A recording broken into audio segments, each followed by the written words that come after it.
Zonder enige twijfel is het onderwerp in Oldenzaalse politiek op dit moment winkelcentrum in den Vijfhoek. Hier naast me vanaf een luchtfoto te zien. De grote vraag is, wat moeten we met het winkelcentrum aan? Direct helemaal slopen, gedeeltelijk slopen, opknappen of zelfs helemaal niets doen. Allemaal opties waarbij alleen de een wat minder realistisch is dan de ander, zeker op dit moment. Een veel gehoord argument in deze hele discussie is de terugkeer naar het oude stratenpatroon. Ja, iets wat helaas ook niet echt realistisch is. Het oude stratenpatroon zaten hier namelijk erg nauwe straatjes. Die zijn echt niet meer van deze tijd. Dus als we de Vijfhoek daadwerkelijk plat gaan gooien, dan moet er een nieuw stratenpatroon komen. Willen we de Vijfhoek plat gooien, dan kost dat ontzettend veel geld. Zeker als we het nu gaan doen. De Vijfhoek staat op dit moment nog voor een groot bedrag bij Unibail Rodamco en WBO Wonen in de boeken. En dat zal gewoon afgekocht moeten worden door de gemeente als wij als gemeente de Vijfhoek willen slopen en daar wat nieuws neer willen zetten. Als je de kosten neemt van aankoop, sloop, het opnieuw inrichten van het hele gebied, inclusief nutsvoorzieningen, alles erop en eraan, dan heb je het over een bedrag van vele tientallen miljoenen. Een bedrag dat we als gemeente op dit moment simpelweg niet hebben. Ja, zeggen velen dan, maar daar zijn vele subsidies voor te krijgen. En op zich klopt dat. Er zijn inderdaad enorm subsidies voor te krijgen uit Zwolle, Den Haag en Brussel. Alleen die processen duren jaren. Voor dit soort grote binnenstedelijke vernieuwingen is het niet vreemd dat het hele subsidieverleningsproces 5 tot 7 jaar duurt. Dat blijkt gewoon uit ervaringen elders in de landen. Want wat we hier in Oldenzaal willen gaan doen is echt niet uniek. Het gebeurt door het hele land heen.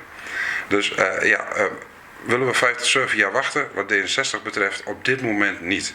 De binnenstad kan niet nog 5 tot 7 jaar stilstand aan. Er moet nu wat gebeuren. Nou is er dus het plan vanuit het college Unibail Rodamco en WBO Wonen om de Vijfhoek op dit moment op te knappen. Als D66 ondersteunen wij dit plan, wel met een aantal voorwaarden, maar omdat dit het enige echt realistische plan van dit moment is. Een aantal andere partijen zijn met alternatieve voorstellen gekomen.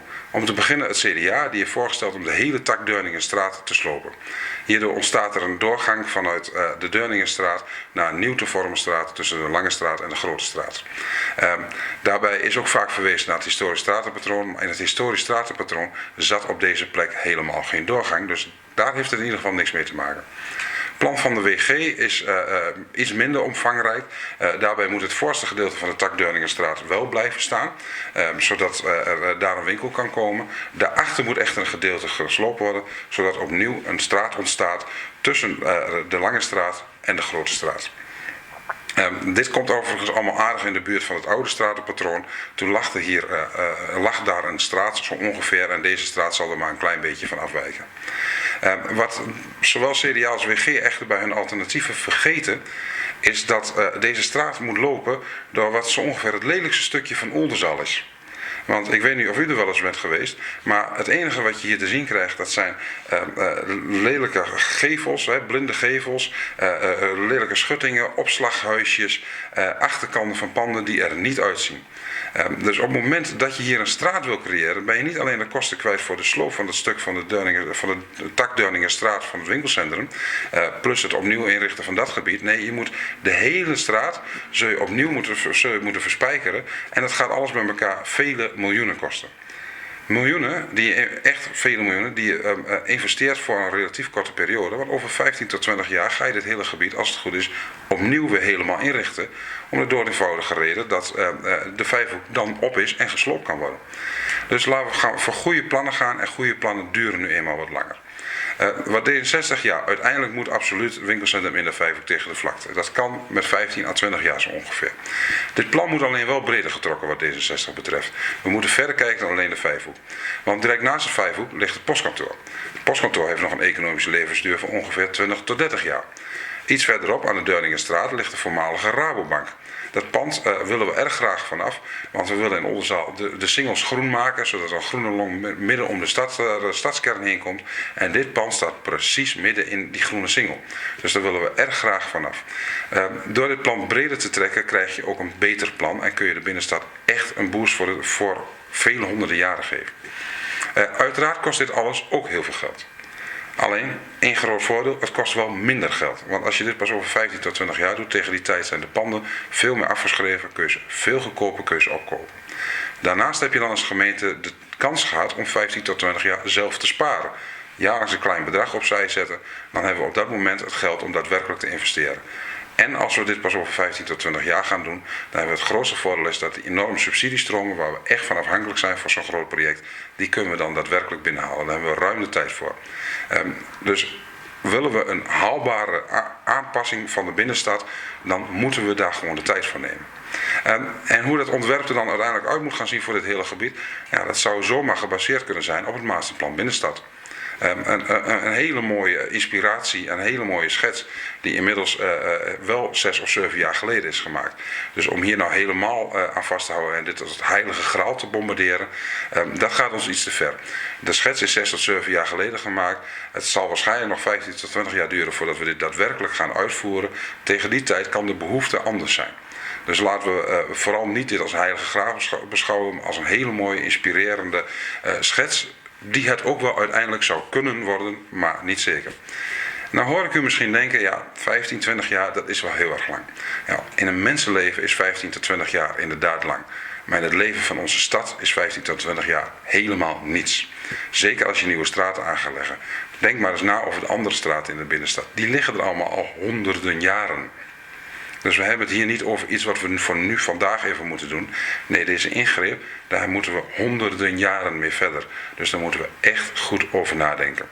Ja, en dan kunnen we wel, zoals CDA en WG graag willen, nu weer een nieuw straatje even tijdelijk creëren. Maar daar is toch niet helemaal goed over nagedacht.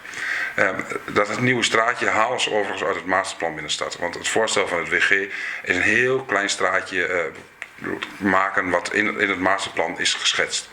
Het plan van het CDA maakt feitelijk 2 kleine straatjes zoals die in het masterplan geschetst zijn. Beide partijen vergeten echter één ding. Het masterplan ging ook uit van nieuwe panden die om die straten heen zouden staan. Ja, en die gaan er nu niet komen, omdat die lelijke Vijfhoek er nog staat. Dus wat dat betreft, de alternatieven van zowel CDA als WG zijn gewoon niet goed doordacht. Kosten miljoenen en leveren niets anders op dan de lelijkste straat van Oldenzaal. Dat is de reden waarom wij deze alternatieven niet kunnen steunen. Op dit moment is er dus maar 1 alternatief en dat is het opknappen van de Vijfhoek. We hebben als D66 daar echter wel 3 harde eisen bij gesteld.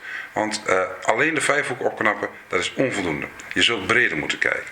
En die eisen hebben wij dus ook neergelegd bij het college. En het college heeft die eisen inmiddels ook ingewilligd. Oorspronkelijk was het college alleen van plan om het gebied zeg maar, echt rondom de Vijfhoek zelf direct, en met name dan het voorplein aan de kant van de Albert Heijn, aan te pakken. Als D66 hadden wij geëist om de kop Vestingstraat, Hoek Deurningenstraat, om die direct ook mee te pakken.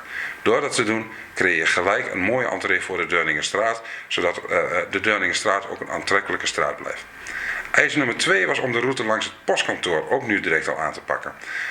Door die route nu al aan te pakken creëer je namelijk een looproute vanaf de Vijfhoek buitenom naar de Deurningenstraat, zodat de Deurningenstraat ook interessanter blijft voor ondernemers. En de derde en laatste eis was om de Deurningenstraat en Steenstraat weer toegankelijk te maken voor auto's. En daar ook kort parkeren mogelijk te maken, half uur of een uur, bij voorkeur gratis. Dit biedt absoluut nieuwe kansen voor ondernemers.